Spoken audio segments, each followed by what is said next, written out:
ናርዲ ግሬስ ቤተሰቦች እንዴት ናችሁ? ሰላማችሁ ይብዛልኝ። ዛሬ ደግሞ ለየት ባለ ርዕስ ይዤላችሁ መጥቻለሁ። ዛሬ ይዤላችሁ የመጣሁት ምንድነው ለማዳም ቅመሞች የሚሆን መልእክት ነው። ረጅም ዓመት ቆየን አዲስ ለምንሄድም ጠቃሚ የሆነ መረጃ ነው ይዤ የመጣሁትኝ። ሰብስክራይብ፣ ላይክ፣ ሼር በማድረግ ቪዲዮዎችን በማየት ይጀምሩልኝ። እስከ መጨረሻው ድረስ አብራችሁኝ ተከታተሉ። የዛ ርዕሱ ምንድነው? ማዳም ቤት ሆነን ልንሰራቸው የማይገቡ ስህተቶች እና ማድረግ የሌለብንን ነገሮች ነው ይዤላችሁ የመጣሁት ማለት ነው። በመጀመሪያ ነገር የአሰሪዎቻችን ልጆችም ሆነ የአሰሪዎቻችን ሳያዩን ፎቶ ማንሳት የለብንም። ፈጽሞ በስልካችን ላይ ማስቀመጥ የለብንም። ለጓደኞቻችን ለቤተሰቦቻችን በየሶሻል ሚዲያ መላላክ መፖሰት ፍጹም የተከለከለ ነው። እነሱ በጭራሽ አይወዱም እንደዚህ እንድናደርግ ማለት ነው። አሁን እኔ ምን ገጠመኝ መሰላችሁ እህቶቼ? በመጀመሪያ እንደሄድኩኝ ማለት ነው ስራ እንደገባሁኝ አዲስ ስልክ ተገዝቶልኝ ነበረ። ላይክ እኔው ሄጄ ነው የገዛሁትኝ። ከዛ የአሰሪ ልጅ በጣም ታምራለች እና ስለወደድኳት ፎቶ ካላነሳዎች ምናምን ነገር አልኳት ማለት ነው። ከዛ አይ በኋላ ምናምን ነገር አለች። ከዛ ያን ጊዜ ሄዳ ለእናቷ ነው የነገረቻት። በቃ ከዛ እናትየዋ ደግሞ ምን አደረገች?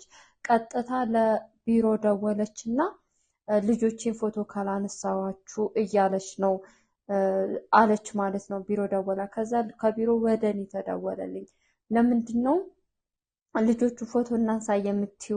አንቺ እኮ ለስራ ነው የመጣሽው አሉኝ ማለት ነው። በዛ አጋጣሚ የመለስኩት ምላሽ ምንድን ነው? ስልኩ አዲስ እንደመሆኑም አንፃር አይ እኔ ስልኩ ካሜራውን ልፈትን ስለነበረ ነው እንጂ ማንሳት ፈልጌ አልነበረም አልኩኝ።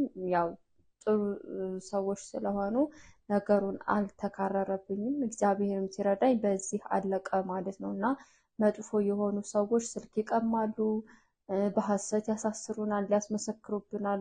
በጣም ብዙ አይነት ሰዎች ስለሚኖሩ ለኛም አይጠቅመንም። የሆነ ስህተት ሰርተን ወይ ከነሱ ጋር ተጣልተን ወደ ቢሮ ሲመልሱን ራሱ ስልካችን ነው ቅድሚያ የሚፈተሸው ማለት ነው። ስለዛ ከተያዘብን ለኛ ጥሩ ስለማይሆን እህቶቼ አደራችሁን እላለሁ ማለት ነው። መጀመሪያ ያስቀመጥኩት ይሄ ነው።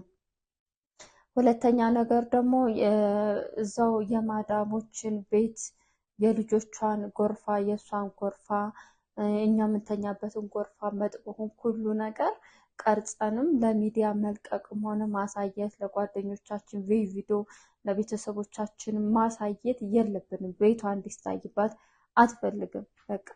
ስለዛ እንደዚህ ያሉ ነገሮችን ጥንቃቄ ልናደርግ ይገባል። በተለይ አዲስ ሆነን ከገጠር ለምንሄድ እህቶቼ ነው ይሄ መልእክት የሚሆነው። በቃ አይተን ስለማናቅ ኳሊቲ ነገር በቃ የኑሮ ዘይቤያችን ተመሳሳይ ስላልሆነ ብርቅ ሆኖብናል።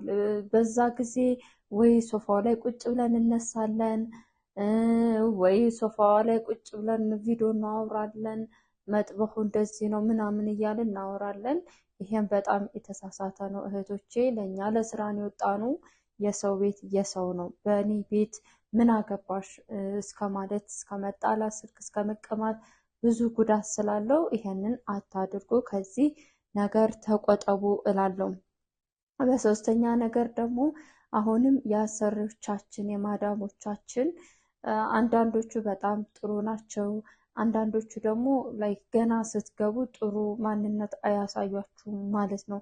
ስትኖሩባቸው ትንሽ ስትቆዩ ነው የነሱ ማንነት ማወቅ የምትችሉት። ግን ምንም አይነት ጥሩ ይሆኑላችሁ፣ ምንም አይነት ነገር ያድርጉላችሁ፣ የሆነ ጊዜ መቀየራችሁ አይቀርም። እናንተ አምናችሁ ስህተቶችን እንዳሰሩ በተለይ ልብሶቻቸውን ስታጥቡ ወይንም ስታስተካክሉ ክላሳችሁ በገባችሁ ሰዓት የነሱን ልብስ መልበስ፣ የልጆቻቸውን ጌጣጌጥ ማድረግ ወይንም ሜካፓቸው መቀባት እነሱ አያዩንም ብለን እንደዚህ የምናደርግ ከሆነ በጣም ስህተት ነው። ምክንያቱም እንደዛ አድርገን ወይ ፕሮፋይል እናደርጋለን ወይንም በሶሻል ሚዲያ ላይ እንለቀዋለን። ቁጥራችን የኛ እነሱ ጋር ስለሚኖር ሶሻል